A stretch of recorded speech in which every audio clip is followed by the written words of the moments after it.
जाएगा। आप तो अपना काम मन लगाकर कर ही रहे हो ना। हाँ राखी, तुम सही कहती हो। मुझे तो बस मन लगाकर अपना काम करते रहना है।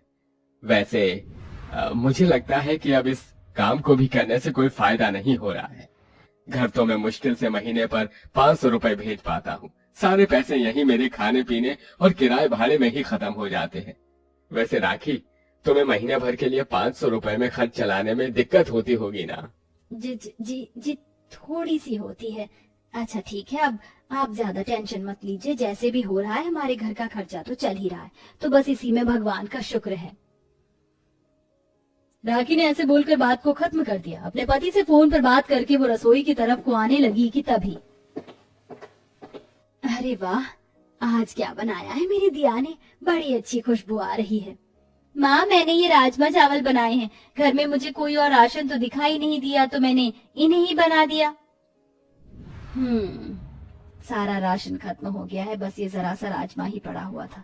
मेरे तो समझ नहीं आ रहा था कि इस राजमे का क्या करूं, लेकिन तेरा दिमाग तो बहुत ज्यादा तेज है।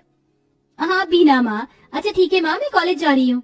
दिया ने राजमा चावल में से थोड़े से चावल अपने टिफिन में डाल दिए और वो उन्हें कॉलेज ले गई। कॉलेज में इंटरवल के वक्त, अरे यार आज तो बड़ी भूख लगी थी। आ जाओ भाई, जल्दी से लंच कर लो। चल बक्कर, तुझे तो हमेशा भूख ही लगी रहती है। वैसे आज क्या है तुम्हारे टिफिन में? पहले मैं बताऊंगी। मैं अपने टिफिन में लाई हूँ पास्ता। यम, पास्ता, तो इसका मतलब तेरा टिफिन तो मैं ही खाली करूंगी। ओए सोचना भी मत। वैसे तू क्या लाई है? मैं लाई हूँ नूडल्स, और तू दिया? मेरे टिफिन में कुछ खास नहीं है, मैं राजमा चावल लाई हूँ। अरे पागल, तो ऐसे उदास क्यों हो रही है? मुझे तो राजमा चावल भी बहुत पसंद है। चलो भाई अब खाते हैं।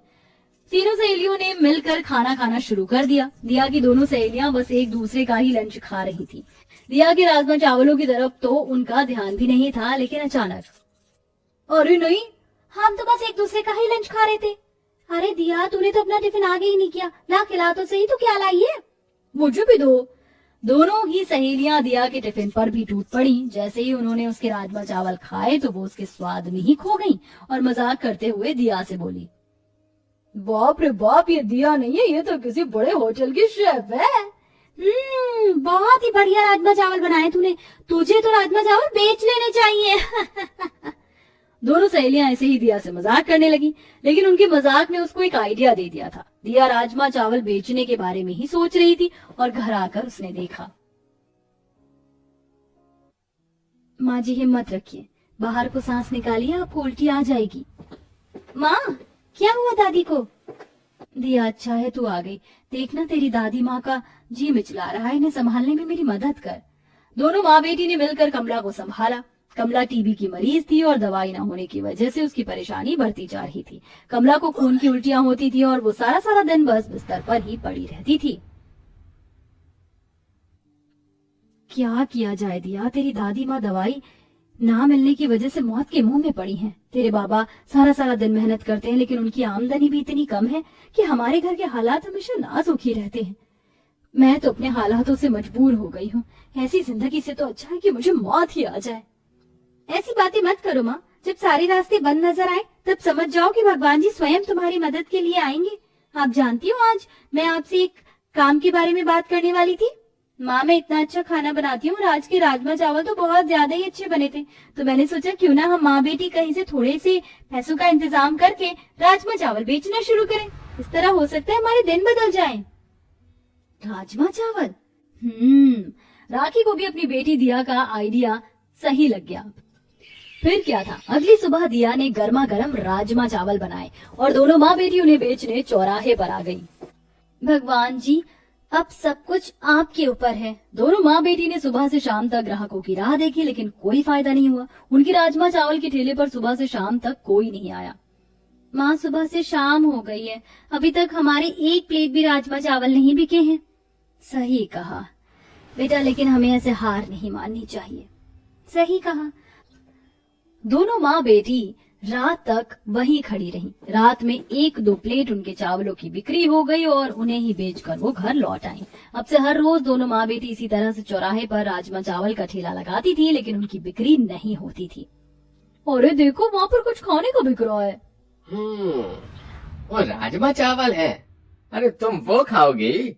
ये बेकार का खाना छोड़ो, मैं तुम्हें कुछ अच्छा खिलाऊंगा। लोगों को राजमा चावल बेकार की डिश लगती थी, जिसकी वजह से दोनों माँ बेटी की बिक्री होने को तैयार ही नहीं थी। ऐसे ही सिलसिला चलते हुए एक हफ्ता बीत चुका था। जिन लोगों से राखी ने पैसे उधार लिए थे, उन्हें भी राखी के ऊपर तकाते हो रहे थे, जिसकी वजह से उनके घर के हालात और भी नाजुक हो गए थे। माँ, अगर आज भी हमारी बिक्री नहीं हुई तो कल से हम ये काम नहीं करेंगे। ठीक है बेटा। दोनों बेटी अब अपनी उम्मीद को हार चुकी थी। वो ग्राहकों का टूटे मन से इंतजार कर ही रही थी कि तभी उनके पास एक बाबा आया। बेटी, 2 दिनों से भूखा हूँ, कुछ खिला दो। क्या? ठीक है बाबा, बैठिए, मैं आपको राजमा चावल देती हूँ। दिया ने बाबा को राजमा चावल दिए। हालांकि उस फकीर से उन माँ बेटी को कुछ फायदा नहीं होने वाला था, लेकिन उन्होंने उसकी बिना किसी लोभ लालच के मदद की। खाना खाने के बाद बाबा बोले, शुक्रिया मेरी मदद करने के लिए। तुम दोनों माँ बेटी बहुत साफ दिल हो। तुम्हारी ये अच्छाई देखकर मुझे बहुत खुशी हुई और इसीलिए मैं तुम्हें कुछ देना चाहता हूँ। वो बाबा कोई साधारण बाबा नहीं थे। उन बाबा ने दिया कि राजमा चावल की तरफ को उंगली की। इन चावलों को जो भी खाएगा उसकी सारी पीड़ा दूर होगी। और हाँ, एक और चीज। ऐसे बोलकर बाबा जी ने दिया के हाथों में एक जादुई मसाले का पैकेट दिया। इस मसाले को तुम जिस भी चीज में डाल दोगी, उसका स्वाद 2 गुना हो जाएगा और साथ ही वो बेहद खुशबूदार हो जाएगी। इतनी खुशबूदार कि लोग दूर से ही उसकी तरफ को खींचने लगेंगे। ऐसे बोलकर बाबा जी गायब हो गए। जादू पाकर दोनों माँ बेटी खुश थी। उन्होंने उस जादुई मसाले को अपने राजमा चावल में डाला।